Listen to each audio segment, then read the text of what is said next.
April فل منا کر ان کے طریقے پہ چلتے ہو، داڑھی مڈا کے ان کے طریقے پہ چلتے ہو، جھوٹ بول کے ان کے طریقے پہ چلتے ہو. رسول اللہ نے داڑھی رکھی تو آپ کو شرم آتی ہے. یہودیوں نے داڑھی کٹا دی اور ہیرو نے داڑھی کٹا دی تو آپ کو داڑھی کٹانے میں شرم نہیں آتی. کتنے انداز مقلد ہو گئے ہو. پہلے اگر کسی کے کپڑے پھٹ جاتے تھے غربت کی وجہ سے تو وہ کپڑوں کو پھٹے ہوئے پر ہاتھ رکھ کر کسی محفل میں بیٹھتا تھا تاکہ میری غربت کا پردہ اچھا نہ ہو جائے. ہیرو نے کیا پھٹی ہوئی پینٹ پہنی فلم میں، تم نے بھی پینٹ پھاڑ پھاڑ کے پہننا شروع کر دیا. ہنسنے کی بات اتنی بے غیرتی ہے، اتنی تکلیف کہ ننگے ہو رہے ہو. یہاں سے پھٹی ہے جسم نظر آ رہا ہے. پینٹ پھٹ جاتی تھی تو لوگ پیبند لگا دیتے تھے، سل لیتے تھے، رفو کروا لیتے تھے. آج اچھی بنی پینٹ کو ڈیمیج، اچھا اصطلاحات بھی ایسی چینج کی گئی ہے کہ اس میں لوگوں کو عیب لگتی ہے. دیکھو کتنی ہوشیاری سے کام لیا گیا. داڑھی بگاڑتے ہیں، اس کو نام دیا شیونگ اور داڑھی بنانے کا، تاکہ آپ گناہ کو گناہ سمجھ کے نہ کرو. زنا کو عشق کا نام دے دیا، زنا کو عشق کا نام دے دیا. یاد رکھنا عشق جان دے کر آبرو بچانے کا نام ہے، آبرو لوٹنے کا نام عشق ہے. سبحان اللہ، سبحان اللہ. جو آبرو لوٹنے وہ عاشق نہیں. ارے آپ جانتے بلکہ عشق جب تک عشق پکا ہوگا، عشق پکا تو انسان سارے جرائم اپنے سر لے کر محبوب کو معصوم ثابت کرتا ہے. دیکھو قرآن میں دو جگہ پر زلیخا کی بات بیان کی ہے. ایک مقام پر تو زلیخا کہتی ہے، زلیخا بھی پڑھتے ہیں، لیکن اہل علم زیادہ تر اس کے طرف زلیخا کی طرف ہے. تو زلیخا پہلی بار جو کہتی ہے تو سارا قصوروار حضرت یوسف کو قرار دیا. پھر چند دنوں کے بعد زلیخا کہتی ہے یوسف بے قصور ہے، ساری قصوروار میں. آخر یہی زلیخا پہلے کچھ کہہ رہی بعد میں کچھ کہہ رہی. تو صوفیہ بڑا نفیس نقطہ یہ بیان کرتے ہیں کہ زلیخا کا عشق پہلے نفسانی اور شہوانی تھا، اس لیے سچا عشق قلبی طور پہ نہیں تھا، یعنی عشق کی تکمیل نہیں تھی، ابھی نفس کا کمی تھی، اس لیے قصوروار محبوب کو قرار دیا. لیکن جب نفسانیت کا خاتمہ ہوا اور حقیقی عشق کی تکمیل ہو گئی تو پھر محبوب کے ساتھ کوئی الزام باقی نہ رکھا. عزت کی پرواہ کیے بغیر، عزت کی پرواہ کیے بغیر سارا معاملہ اپنے سر لے کر محبوب کو بے قصور بتا دیا. جو کہ سچی بات یہ عشق ہے کہ محبوب میں الزام عشق کو باقی رکھنے نہیں دیتا. اور یہاں حال یہ کہ زنا اور عشق کو اصطلاحات بدلتی تاکہ تم گناہ کو گناہ سمجھ کر نہ کرو. داڑھی بنا رہے ہیں اور پینٹ پھٹی ہوئی کو ڈیمیج پینٹ، داڑھی پھٹی ہوئی کو ایسا پیدا ہوگا نا دل میں خراش پیدا ہوگی. نوجوان جا کر کہتے ہیں اگر ہیرو بالی پہن لے ہم بھی پہن لیں، ہیرو شراب پی ہم بھی پی رہے، وہ جس انداز میں گالی دے رہے ہم بھی دے رہے.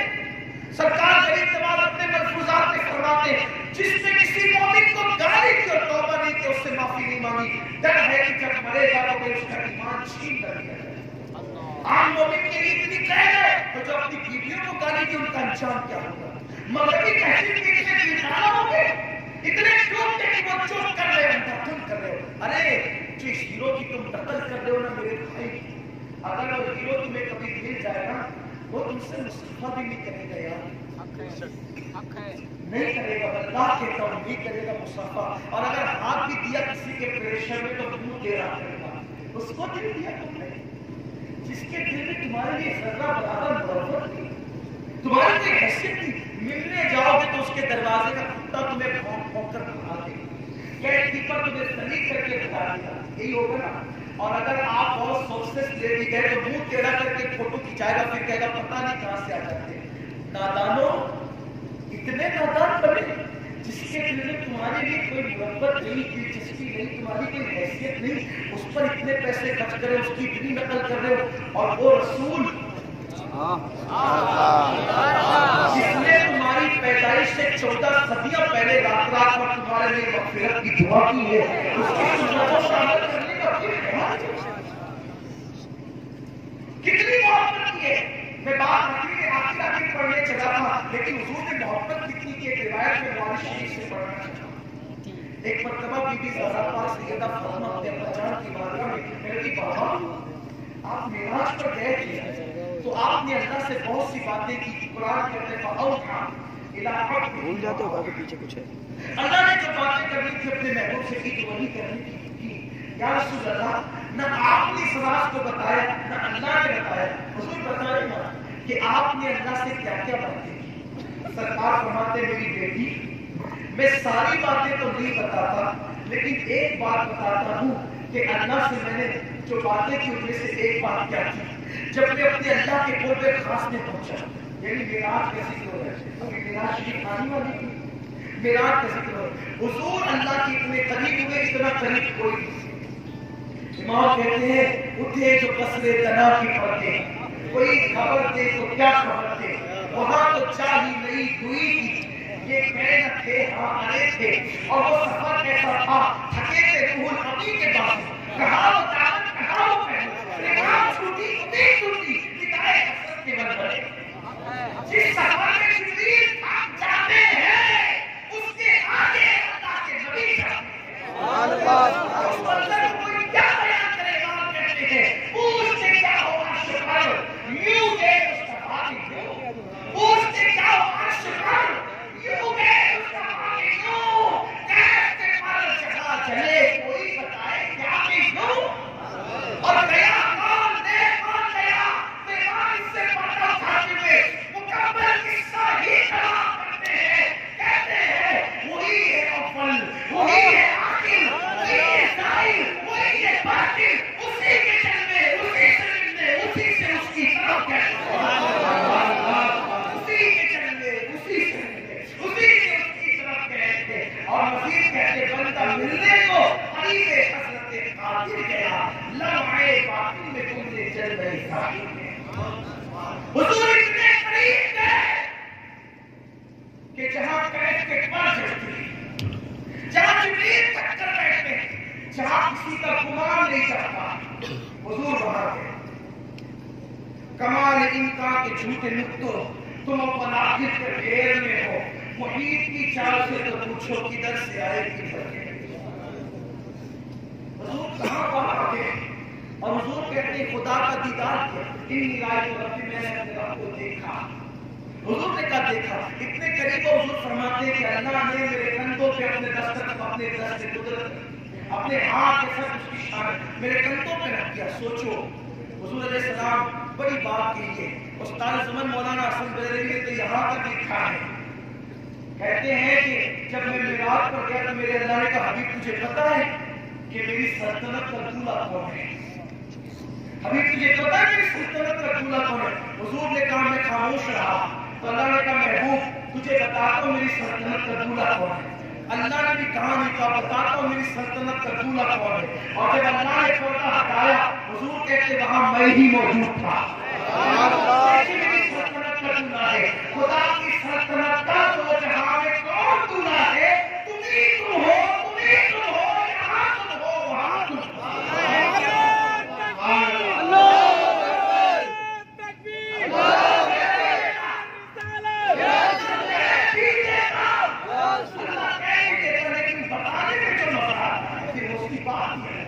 آج کا پریکٹیکل کا دور ہے نا، تیری سے وہ بات سمجھ میں نہیں آتی، جو پریکٹیکل لیکن میں وہاں کہیں کہ اس سے وہ جڑے گا، اللہ کے ساتھ ملا، اللہ کے ساتھ تفصیل سے بات ہے، اللہ نے کہا کہ محبوب یہ میری سلطنت کا دولہا ہے، حضور نے اپنے آپ کو دیکھا تو سیدہ بی بی زہرا نے کہ بابا بتائے کیا کیا بات کی، حضور کہتے بیٹی جب میں اپنے اللہ کے قرب میں پہنچا تو اللہ نے 70,000 بار مجھ سے کہا حبیب مانگو کیا، محبوب مانگو کیا، محبوب مانگو کیا مانگتے، 70,000 بار کا حبیب مانگو کیا مانگتے، بی بی زہرا مچل کی کیونکہ جانتی تھی سب سے زیادہ مجھ سے پیار کرتے ہیں، سب سے زیادہ حضور نے بی بی زہرا سے زیادہ کسی سے پیار نہیں کیا اپنے خاندان میں. فرمایا فاطمہ تو تحت میری فاطمہ میرے جگر ہے، جس کی پیشانی چومے، جس کے لیے ان کے کھڑے ہو جائے وہ سیدہ بی بی زہرا پاک کی ماں. جب سرکار نے کہا 70,000 بار میرے اللہ کا محبوب مانگو کیا مانگتے ہو، تو بی بی پاک نے کہا بجٹ سے آپ نے کیا کیا مانگا؟ تو سرکار نے کہا بیٹی وہ چل کہتا مانگو کیا مانگتے ہو، ایک بات کہتا میری امت کو بخش بیٹی وہ 70,000 بار کہتا رہا مانگو کیا مانگتے ہو، میں 70,000 بار ایک بات کہتا رہا میری امت کو بخش دے. مسلمانوں کی بڑی افسوس کی بات ہے جو خدا کو دیکھ کر ہم پاپیوں کو نہیں بھولا، ہم نے گناہوں میں اس رسول کو بھولا. جو خدا کو دیکھ کر ہمیں نہیں بھولا، ہم گناہوں میں اس رسول کو بھول گئے.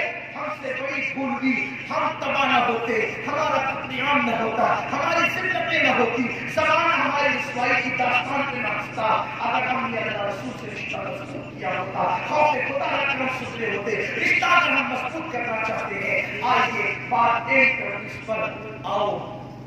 اللہ رسول سے رشتہ مضبوط کرنا ہے. دور چلے گئے وہ کوئی بات نہیں، گناہ کریے کوئی بات نہیں. اسلام اور دوسرے مذاہب میں یہی فرق ہے، وہاں گناہ کرنے والوں کا استحسان کیا جاتا ہے اور یہاں گناہ کرنے والوں سے کہا جاتا ہے سبقت رحمتی اللہ وغضبی، میری رحمت میری غضب کی سبقت دے دی ہے. اگر کوئی توبہ کرے من تاب اللہ لہو، جو توبہ کرے اللہ اس کی توبہ کو قبول کرتا ہے. سرکار فرماتے ہیں جو گناہ سے توبہ کر لے وہ ایسا ہے جیسے اس نے گناہ کیا ہی نہیں. میرے عزیز بس ایک اس پہ کرتا ہوں، آؤ مبارک مہینہ ہے رجب المرجب کا، میراج شریف قریب آنے والی ہے. سچی توبہ کر لو. رجب بولنے کا مہینہ ہے، شعبان آبیاری کا مہینہ ہے، رمضان شریف کاٹنے کا مہینہ ہے، یہ حرمت والا مہینہ ہے. اس میں کوئی توبہ کر لے تو اللہ معاف کر دیتا ہے. میرے عزیز کسی دن کی تخصیص نہیں ہے جب توبہ کرو معافی ہو جاتی ہے، بلکہ حدیث میں کوئی یہاں تک آیا ہے ہر رات کے آخری حصے میں اللہ اپنے رحمت والے ہاتھوں کو پھیلاتا ہے جیسا کہ اس کی شان ہے اور کہتا ہے رات کے پاپیوں آؤ مجھ سے معافی مانگو، توبہ کرو تاکہ میں تمہیں صبح ہونے سے پہلے پہلے معاف کر دوں. اور شام کے وقت سورج غروب ہوتے وقت رحمت کی چادر پھیلا کے کہتا ہے دن کے پاپیوں آؤ، اگر توبہ کر لو گے تو شام ہونے سے پہلے پہلے میں تمہیں معاف کر دوں گا. اللہ تم سے کہتا ہے آؤ مجھ سے صلح کر لو، آؤ مجھ سے صلح کر لو. کتنا نادان ہے انسان، سب سے صلح کرتا پھرتا ہے، رب سے صلح کرنے کے لیے تیار نہیں. آؤ اپنے اللہ کی بارگاہ میں سچی توبہ کر لو. ارے اگر کوئی توبہ کر لیتا ہے تو قدرت اسے کیا سے کیا بتا دیتی ہے. بس دادا صاحب کی کتاب سے ایک بات جان کر کی بات پہنچاتا ہوں تاکہ ہم سب اللہ کی بارگاہ میں توبہ کریں. ایک شخص ہے توجہ، ایک شخص ہے جو طبلہ بجاتا ہے، توجہ آپ کی طبلہ بجاتا ہے، اور جب مجرے ہوتے ہیں تو وہ مجرے گانے والوں کے ساتھ طبلہ بجا کے چلتا ہے. ایک دن وہ شخص کہتا ہے کہ میں طبلہ بجا کر پروگرام ختم کر کے بستر پہ لے کر میرے سارے ساتھی سو گئے. طبلے سے آواز آئی او مالک کیا وہ وقت نہیں آیا کہ تم توبہ کر کے اللہ سے صلح کر کے اللہ کی طرف پلٹ جائے. حیرت ہے خدا جس کو سدھارنا چاہتا ہے اسے کسی مقرر اور وائس کی ضرورت نہیں پڑتی. پھر طبلہ اس کو نصیحت کیا شان ہے میرے اللہ. جب کسی کو اپنے قریب کرنا چاہتا ہے پھر اس کی بڑی ہارون رشید کو ایک فکر کہ اللہ کو ولی کیسے کرتا ہے، اللہ کے قریب کیسے چاہتا ہے. وہ یہ سوال لوگوں سے پوچھتا تھا لیکن اس کو جواب نہیں ملتا تھا. بھائی جو قریب ہے وہ قریب کرنے کا طریقہ کیا ہوتا ہے. تو اس نے فیصلہ کیا کہ میں یہ سوال بہلول دانا سے پوچھوں گا. اب بہلول کو بلاتا تھا، بہلول اس کے دربار میں جاتے نہیں تھے. ایک دن ہارون نے کہا ایک کام کرو، وہ دیوانہ اپنی مستی میں چلتا ہے تو ہمارے چونکہ محل کی گلی ہے اس میں بچھا تو ایک کپڑا، اور جیسی بہلول اس کپڑے میں پیر رکھے گی نا تو اتنا بڑا تھان ہو کہ بہلول کو اوپر اور محل مل جائے. میرے ساتھ ایک ہی سوال تو پوچھنا ہے پھر چاہے چلے گئے. بہلول اپنی مستی میں گلی میں آئے، کپڑا بچھا ہوا تھا، کپڑا بچھا ہوا تھا، لوگوں نے کپڑے کو اٹھایا اور محل میں لے آئے. ہارون کے سامنے ہو گیا. ہارون نے کہا بیرون ایک سوال کے لیے یہاں تک بلایا ہے, اللہ اپنی قربت کیسے ادا کرتا ہے؟ بیرون نے ہنس کے کہا جیسے تو نے اپنے محل میں بلا لیا مجھے ہے, ویسے وہ اپنی بارگاہ میں اپنی قربت ادا کرتا ہے. چلتی نہیں ہے, اگر وہ چاہے تو اللہ بھی اس سے کرتا ہے, اور اگر وہ نہ چاہے تو ولیوں کی صحبت میں رہ کر بھی برداشت کرنی. اگر وہ نہ چاہے, میں یہاں اللہ فلا مضل لہ ومن یضلل فلا ہادی لہ, وہ جسے ہدایت دے اسے کوئی گمراہ نہیں کر سکتا, اور وہ جسے گمراہ کر دے اسے کوئی ہدایت نہیں کر سکتا. تو کیا ہوا؟ تبلیغ سے نہیں آنے وہ وقت نہیں آیا کہ تو توبہ کر کے صلح کر کے چلا جائے اللہ کی طرف. تبلیغ سے آواز سن کر کے مالک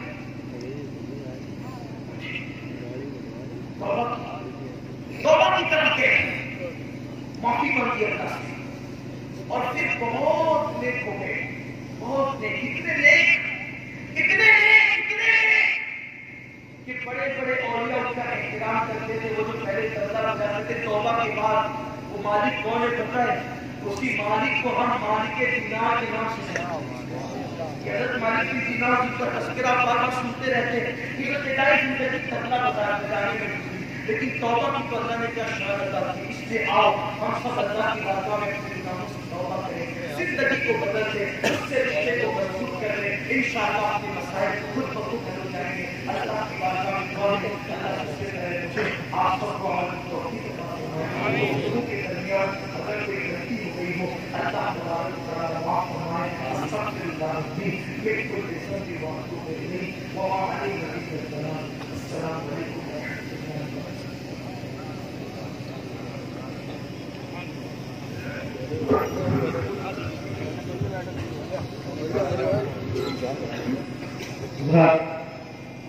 نئے ادب و احترام کے ساتھ اب ہم جاننا ہے کہ شیخ الحدیث مناظر اہل سنت حضرت علامہ الشاہ مفتی الفاظ الحسن صاحب